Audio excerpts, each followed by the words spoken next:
So this week I want to talk about some work I've been doing around shame, especially internal shame that I'm holding, and also a kind of surprising revelation that's come from doing some of my work on my own, away from the counselling sessions, which I took to counselling with me this morning.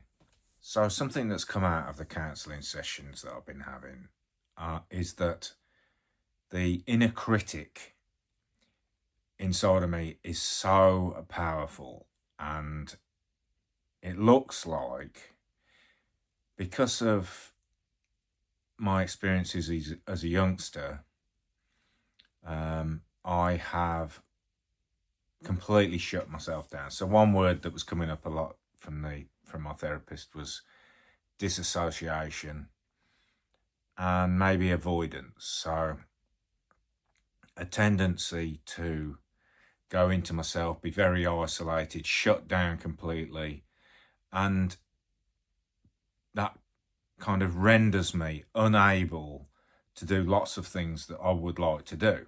Now, I can see that the problem I have is that as a youngster, all through my senior school life, I was not meeting any of the expectations of my teachers and definitely not meeting the expectations of my parents.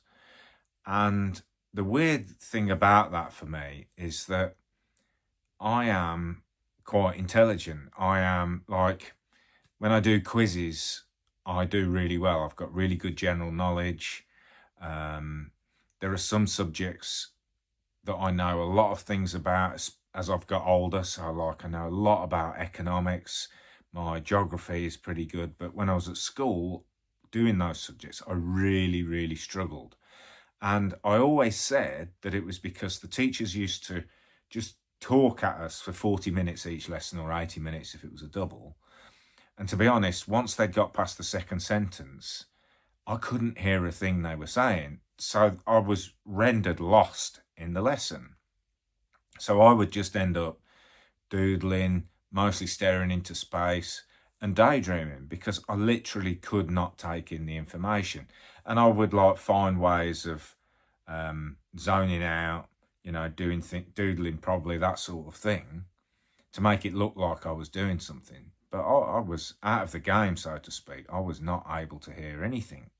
And then there was a couple of subjects that I was kind of talented at. So maths is a good example.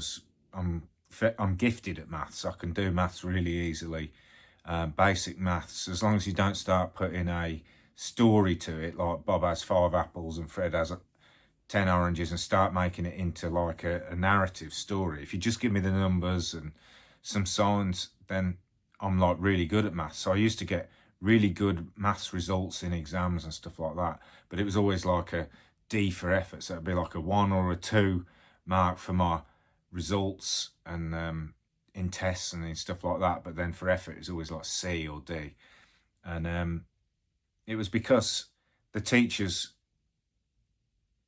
said I was lazy, that I wasn't putting any effort in. But I always maintained all the time that I was trying to get the results. I was trying because my parents, especially my stepdad, was so almost like disgusted with me, treated me badly for it, punished me for it, that I was desperate to get the results, but I just couldn't learn. And in fact, I did get 9 O-levels, as they were called. I was the last year of those.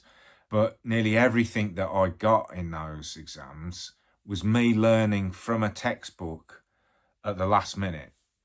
Maths obviously was quite easy for me. And the other subject that was easy for me was French, because I actually, when I was 14, went and stayed in France for a while over the summer holiday with another family, and actually came back fluent, other than the fact that there were lots of words I didn't know. But I was able to get by in conversation really easily, because if I didn't know the word, I could describe the thing. So I don't know. I remember recently there was a French lorry driver who was lost by my work, and I was giving him directions, and I needed to tell him to turn left at the traffic lights, and I couldn't remember the word for traffic lights, but I just said the things that are red, amber, green, or red, yellow, green, I would have said, because I just was confident speaking the French, And it was just, oh, I can't, it's like in English you would go, oh, I can't remember the word, but the things that red, yellow and green. And so I just did that. And so French was easy for me. So I got a couple of my O-levels really easily, but the others are really tough. And then in physics, right, so I failed that one at the first attempt. And I kind of hated physics. I did no good in the classes, always sort of getting a 4D in reports, that sort of marks where 1 is the best and 1 is the best for attainment, A is the best for effort. Always like 4D sort of numbers in most subjects. And I failed it, but we could retake it in the November. And I actually got my mate who had got an A in physics to sort of help me over the summer. And I got what was called a Let's revision guide. I don't know if that's still available. And I started studying physics. And then when I took it, I can't remember I got an A or a B, but I got a really good mark in the physics and passed it with flying colours. And in fact, I actually loved physics. I found that once I started studying it, because it was a lot of equations, a bit like maths, and the experiments seemed interesting and good, I would have in fact probably have done it at A level. But again, it was the teacher just talking at us all the time, and I couldn't take any of it in. So I never came up to the expectations of my teachers or my parents. And I feel a lot of shame around that. And I was always called lazy. I read my reports again recently, and it's all about has the ability, but is lazy, doesn't put the effort in, seems content and all this sort of thing, and which just wasn't true. I was trying my hardest. And I think I hold a lot of shame around that. And I realised that the running that I do, I don't like running. I'm not good at running, but I go running regularly. That is another example of me doing something to try and prove to myself, or maybe to my parents or whatever, that I'm not lazy and that I can do something. There are some things I can do when I put my mind to it. And I picked running because it was something specifically that I did not like doing, but had fringe benefits like physical health and weight and stuff like that. I've actually found out since that it's amazing for my mental health. So that's another reason to carry on doing it. But all the time I was doing it just to tick this box and prove to myself that I wasn't lazy. But I still carry that shame, and I carry a lot of shame whenever I'm supposed to do work. And I struggle to put my mind to it, to get down to do it, holding all this shame. Now, the other thing that's come of this, and there's kind of a couple of things behind this, is I think it was 2016. I had to change martial arts classes. So I've been doing martial arts for a while with one school, and then we had to change because the nights clashed with a family thing. So my daughter actually couldn't carry on going. I think it was because she was going to Brownies or Rainbows or something like that. So we looked for a different martial art to do. Went to this new martial arts school. And the guy was teaching us, and it was quite a small class, so there was only a few of us. So you got close to one-on-one, it was like 4 or 5 of us in the class. And there were times where I was really struggling to pick it up. So I said to him, I struggle when you're telling it me like that, and you're sort of telling me what to do. I really struggle to take it in. But if we lay hands on each other and start fighting, and you sort of talk me through it as it's going, I will pick it up really quickly. So he was like, oh, are you ADHD? And I was like, no, I don't think so. And he was like, oh, it's okay, I'm exactly the same and I'm ADHD. And we ended up talking about it a little bit after the class. And then I just remember saying to somebody, oh no, the next thing I did was I was researching it online, and I just sort of came across this website. It was Daniel Amen, actually, who was apparently a really famous American psychiatrist. And I did an online diagnostic tool. And it came back, yes, you're almost certainly ADHD. I've still got it in my emails. This doesn't count as a medical examination or whatever. So it's kind of not an official thing, but so go and get a diagnosis. So I spoke to someone else about it, and I said, I think, it's looking like I might have this ADHD, but I don't really understand what it is. And I think this person said to me, well, it's when you're really hyperactive and you can't control yourself because you're doing things all the time. And I'm like, no, that's not me at all. So I actually brushed it off. And then 10 days ago, someone said it to me again. I was telling them about something and talking about it in therapy, and it was like, oh, I wonder if you are ADHD, because there's lots of the traits that we're talking about that suggest a possible ADHD.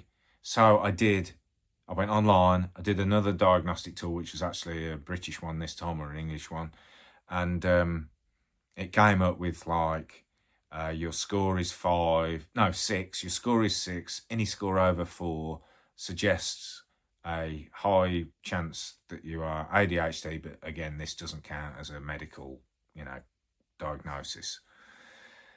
So I was kind of like, what do I do with that?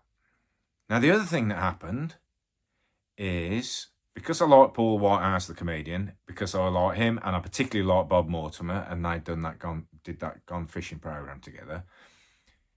Paul Whitehouse stuff comes up in my social media feed sometimes. And him and his wife are doing a podcast called I'm ADHD, full stop, no you're not. So his wife is a doctor and she's ADHD. She thinks Paul Whitehouse probably is ADHD, but he's kind of like not bothered and doesn't really think he is. So they started this podcast. They've only done about 6 episodes, but if you're thinking that you might be ADHD, or someone you know is, it's well worth a listen to, because it's kind of like a nice way into it, because they've interviewed a few famous people that are ADHD. So they've interviewed Johnny Vegas, Betty Price, Nadia, I've forgotten her surname, something like Sawala. She's an actress, Nadia Sawala or Salawa. I'm sorry, I can't remember. And a couple of others. So I thought, I'll listen to that and just see. Well, in these interviews, practically everything they say is almost bringing a tear to my eye, because it's like, oh, that has been me my whole life, constantly. And really interesting, because I spoke to my therapist about it today. It's like, do I need a diagnosis to... That's where I'm at the moment, is, do I need a diagnosis? Well, at the end of the day, everything's got to be done. Whatever I've got to do has got to be done. And my therapist is helping me more with a kind of, what do they call it, CBT, cognitive behavioural therapy. We're kind of going down that route to try and change my way of thinking around my shame and the way I hold off on things, my avoidant tendencies, my tendency to disassociate, and loads of the coping strategies I've learned, which obviously included alcoholism, gambling, smoking, overeating, and many other things. But there is, to me, possibly some benefit in getting a diagnosis. Now, the other part of this is, if I go through my GP, it's probably a 3-year waiting list to get a diagnosis. So, Lord knows if that's even worth doing. But you can get a private one a lot quicker. But the benefit of getting a diagnosis for me is I would be able to understand what was going on for me at school, what goes on for me in these martial arts classes. And also there's like a litany of things that happen in my relationships, that happen with me, like not wanting to go out socially. Like, there's just so many things. I can't believe how many things have come up that are ADHD traits that I show. So in a way, it feels to me that if I knew that I was ADHD, when I do these things that I kind of shame myself for, so shutting off, being avoidant, not wanting to be under this pressure. So when somebody's talking to me, I feel under tremendous pressure, and I notice that I dig my nails into my hands and stuff like that. And it's because I'm really uncomfortable, because I have to try so hard to focus on what they're saying and not zone out, which is what I've always done. So I'm like, I notice this, I'm digging my nails into my other hands and stuff like that, and I'm squeezing my fingers and like really pushing pressure into my thumbs and stuff like that. And it's like, come on, concentrate, you can do this. Don't let them see that you're not listening, because I hate it when people are not listening to me. I hate not being seen. I think we're all like that. And I don't want people to think that I am being rude or that I'm not listening to them, when I am not listening to them, but I'm trying so hard to listen to them. So there's that one thing. I would stop feeling so guilty around that, and I could explain to them, and perhaps they'd understand more than me just saying, oh, I'm a crap listener, I'm not very good at this. I could actually say, listen, I'm ADHD, maybe we could like just talk a few sentences and find some tactic around it. I'm sure there's lots of them. And then there's other tendencies I have, like I do interrupt people a lot. And the other thing is, when I'm talking, so this is quite handy doing videos like this on YouTube, because I'm not interrupting someone and I can just talk away, and it's talking to the camera really. But in a social situation, or when I meet somebody new, I notice that I start kind of rambling, and I'll get something that I might feel confident talking about, and then I'm off, and I can be talking for ages. I met these two guys on the golf course the other day, and we were just chatting afterwards, and I was going on and on. I was talking about my alcoholism, when I lost weight. And then I sort of sensed, oh, I'm keeping them here too long. They need to go. Like, one of them got a long way to travel. And I have this tendency to do that and talk on. But is that ADHD? I don't know. When I was young, right, my stepdad used to say this to me all the time. Chris, your light's on. And what it was this same thing. And I'm talking about when I was little, I would start talking and ramble on and on and on. And he would say, Chris, your light's on, and shame me for it. So I actually learned to be very quiet, to not risk even speaking in the first place, not because I knew I was going to go on and on. It just felt to me like nobody wanted to hear me. If I spoke, I would get shamed for speaking, and it's better to just keep quiet and shut up. So I hold a lot of shame about that. But sometimes when I get going, like I'm okay at the moment, talking to the camera, talking about this. I've done 3 best man speeches. I've taken lectures. I've taught people things where I'm standing up teaching them something. And I know I do tend to go off sometimes on tangents. But, you know, with the right preparation and stuff, I can do it and keep going. But it's these social situations where I suddenly feel guilty that I'm taking up people's time. They don't want to hear me, and that I'm definitely going on too much. It's full of shame for me, and I'm worried about doing it. So maybe if I got a diagnosis, you know, if I am ADHD, I think it would give me quite a bit of relief. It would help me understand a lot of the things I do, why I do them, and it would help me to remove the shame. Now, I'm doing work with my therapist to remove the shame anyway, because, you know, for example, the expectations my parents had of me and my teachers had of me at school, that was their expectations, not mine. And I'm holding on to that. So I do berate myself when I do stuff which isn't up to standard. I have a very, very harsh inner critic. When my counsellor was asking me to try and change the words in my head from negative, like something I say to myself a lot when I make a little mistake is, you stupid twat. And she was like, so what could you say to yourself was better, that you'd rather hear? And I was like getting upset even thinking about that. It just felt so alien to me. It feels so impossible to me to say, oh, it's okay, you've made a mistake, try something else. You do matter and stuff like that. It just felt impossible. So yeah, I don't know whether to get a diagnosis or not. Let me know what you think. If you had a diagnosis, did it help you? Did it not help you? I'd be really interested to hear. I think I'll leave it at that because I feel like I've waffled on. Thanks for watching. Please like and subscribe. And my video with analytics is the one before this. Take care.